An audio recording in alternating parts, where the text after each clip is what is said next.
प्राचीन समय की बात है। एक राज्य में एक राजा राज करता था। उसका राज्य सुख वैभव से संपन्न था।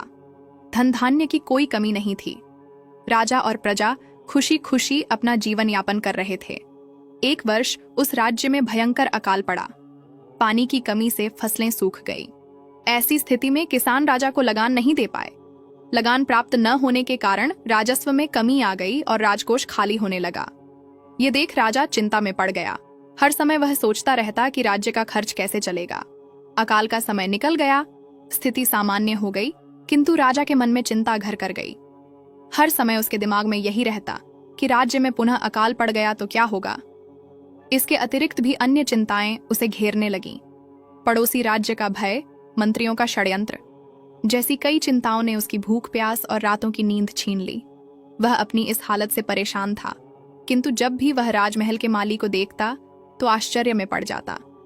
दिन भर मेहनत करने के बाद वह रूखी सूखी रोटी भी छक कर खाता और पेड़ के नीचे मजे से सोता।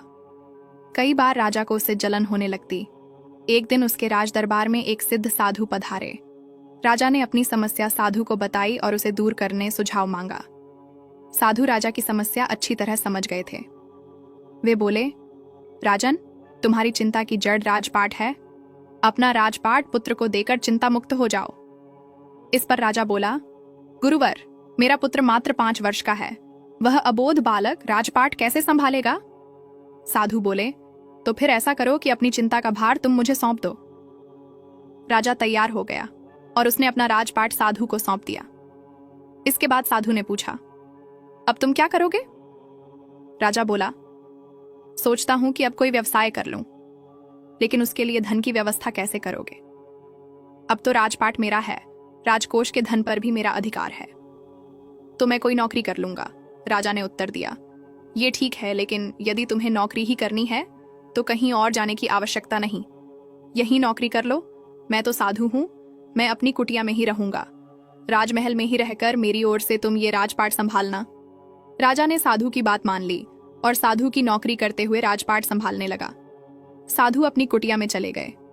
कुछ दिन बाद साधु पुनः राजमहल आए और राजा से भेंट कर पूछा, कहो राजन, अब तुम्हें भूख लगती है या नहीं, और तुम्हारी नींद का क्या हाल है?